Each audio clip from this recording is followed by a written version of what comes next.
Hello again. Somebody emailed me recently and asked that I speak about Sainsbury's selling Christmas cards mocking the birth of Jesus, which caused great offence to Christians. In the description to this video, I give a link to a piece about these things.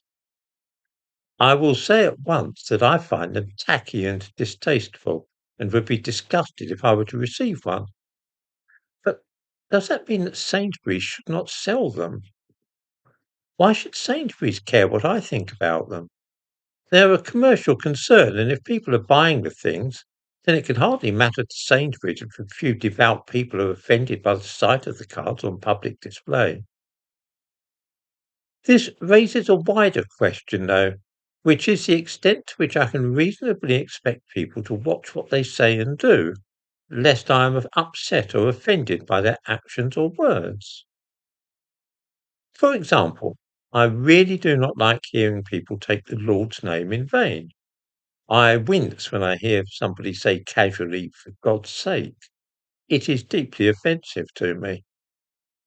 Then, so what? It's a common enough expression these days, and I can hardly expect anybody to pussyfoot around me and adhere to some standard of mine in such matters. This is very important because, of course, people are actually being arrested for things such as burning copies of religious writings, the Quran. I have reverence for the Bible and would be appalled to see somebody treating it that way.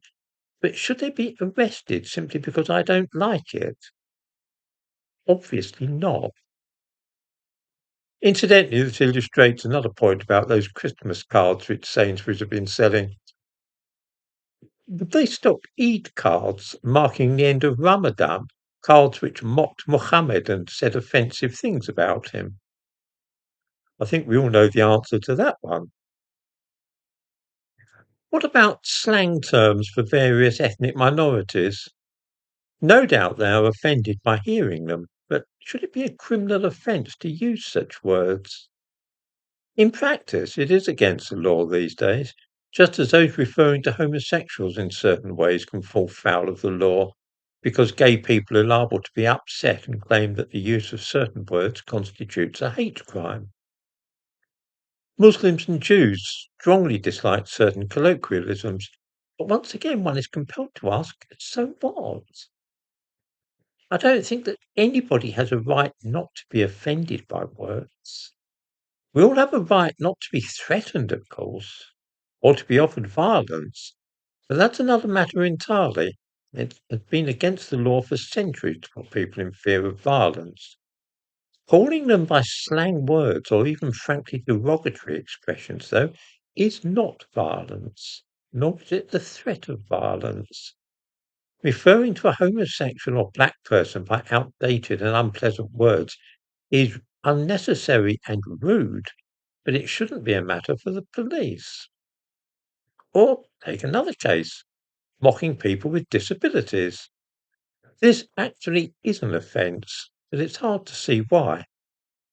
It will be recalled that a while ago, Katie Hopkins was questioned by the police for referring to herself publicly as a spaz. This was apropos of her epilepsy.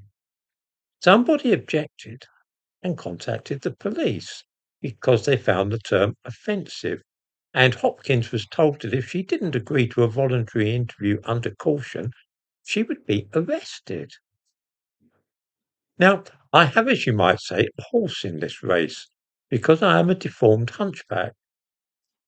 If somebody sees me walking around in a lopsided fashion and calls out the bells in reference to Quasimodo, should I expect the police to arrest that person? Surely that would be quite mad. I wouldn't be offended, and even if I was, then that would be my personal feeling. The whole concept of hate crimes, which entail the use of only non-threatening words, is flawed and has a horribly chilling effect on our freedom. In short, my dislike of hearing the Lord's name taken in vain is a personal matter, as would be the case if I were mocked or derided for being a hunchback. The law should not involve itself in such trivial matters. These are for individuals to deal with themselves.